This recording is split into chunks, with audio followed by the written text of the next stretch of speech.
bom emprego, mas o cara tá bem com Deus. O cara não viaja, não tem dinheiro no bolso, mas ele tem fé na alma. Sim. Entende? Então, às vezes, Deus não pode dar o que você ainda não tem, porque você ainda não é grato pelo que já tem.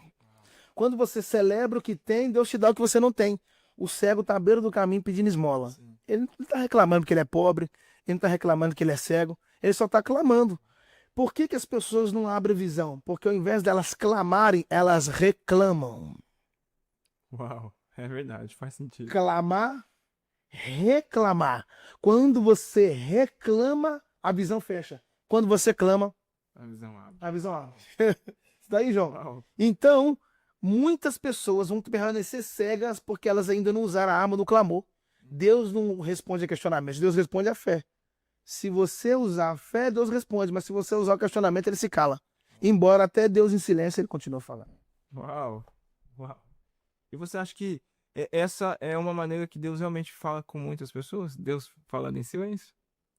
Então, o silêncio é uma habilidade de que poucos têm de ouvir Deus. Por quê? Deus fica 400 anos em silêncio. 400 anos em silêncio. Mas só que quando você tem intimidade com Deus, até em silêncio ele pode falar. Porque silêncio também é um nível de resposta. Silêncio é Por exemplo, quando Jesus esteve na cruz, o céu ficou em silêncio, a terra ficou em silêncio, o Pai ficou em silêncio, mas Jesus estava confiante. Porque o silêncio faz parte do processo. Eu sempre vou usar essa linguagem. Em dias de aula, o professor fala. Em dias de matéria, o professor verbaliza, ele explica, ele fala sobre ciência, matemática, mas no dia da prova, Ninguém fica em silêncio. ele fica em silêncio. Mas engraçado, ele está em silêncio, mas ele não saiu da sala. Entendi. Então, o fato de Deus não estar falando não significa que ele esteja ausente. É melhor Deus em silêncio, mas presente, do que os homens falando com Deus ausente. Deus pode estar não falando nada, mas não significa que ele esteja ausente. O silêncio de Deus também fala. O silêncio de Deus também é resposta. É a resposta. Gostei. O silêncio de Deus também é a resposta. É isso aí. É isso aí. Então, se você está passando por um processo que você precisa de uma resposta, o silêncio de Deus também é resposta. Deus fala tudo. E ele fala. E outra coisa que é engraçado, tudo ouve. Nós precisamos colocar isso muito na cabeça. Tudo ouve. O Josué falou com o sol parou, o sol ouviu. A lua deteve, ouviu. Você tá aí? Deus falou com os corvos para levar pão para Elias, os corvos ouviram. Sim. Deus mandou o peixe vomitar Jonas, o peixe, tudo ouve. O problema é que nós não estamos falando. Aí quando Ezequiel está no meio de um vale de ossos, não é os ossos que falam para o profeta. É o profeta que vai falar com os ossos. Ah, eu peguei. Você tá aí? Então o que acontece? Mais do que saber a voz que você deve ouvir, você precisa saber a voz que você deve ignorar. Tem voz que você está ouvindo que você deveria silenciar. O problema é quando você está silenciando voz que você deveria ouvir. O profeta tem que abrir a boca e profetizar. Isso é rico. Porque quando o profeta está falando, vai começar uma restauração. A restauração não começou pelos ossos, começou pelo profeta.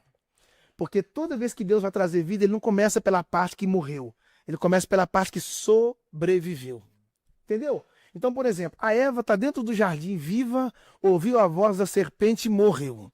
O Lázaro está morto no sepulcro, mas ouviu a voz do cordeiro lá em cima Uau. e reviveu. Não tem a ver com onde você está, mas tem a ver com a voz que você está ouvindo. Entendi. Não tem a ver com ouvir a voz da internet, ouvir a voz do presidente da República, mas tem a ver com aprender a ouvir a voz de Deus. Infelizmente, Thiago, a igreja brasileira aprendeu a falar com Deus e é lindo, temos que orar mesmo. Mas nós precisamos entrar num novo nível que é aprender. Ah, ouviu. Uau, peguei. Peguei. É a porta de informação, viu? Você acha que então a gente fala mais do que ouve? Cara, nós temos 2 ouvidos. É ou não é? É, Deus. E temos uma boca. Sim, Deus já definiu tudo. sim. Não é o quanto você fala, Mas eu conto você. é o quanto você ouve. Você ouve e obedece. É isso aí. Porque o sábio não é sábio pelos níveis de palavras que ele fala, mas é o nível de intensidade que ele está pronto a ouvir. A audição é uma porta de entrada Entendi. e a fala é uma porta de saída. Entendi. Primeiro eu ouço a voz de Deus, depois eu falo com os homens. Entendi. O problema é que eu estou querendo falar para Deus aquilo que eu estou ouvindo de todo mundo, quando na verdade eu deveria falar para todo mundo aquilo que eu estou ouvindo. De Deus. Quando Deus fala, ele me cura, sim. E o povo fica na murmuração no deserto justamente por isso. O povo não ouve, mas o povo fala. A murmuração fala mais alto do que o povo, do que Deus está falando. Boa. Aqui é boa, repete isso aí, boa, boa. A murmuração às vezes fala mais alto do que a voz de Deus, porque o nosso coração, na verdade, quer ouvir aquilo que nós queremos ouvir, né? Uau. Da parte do Senhor.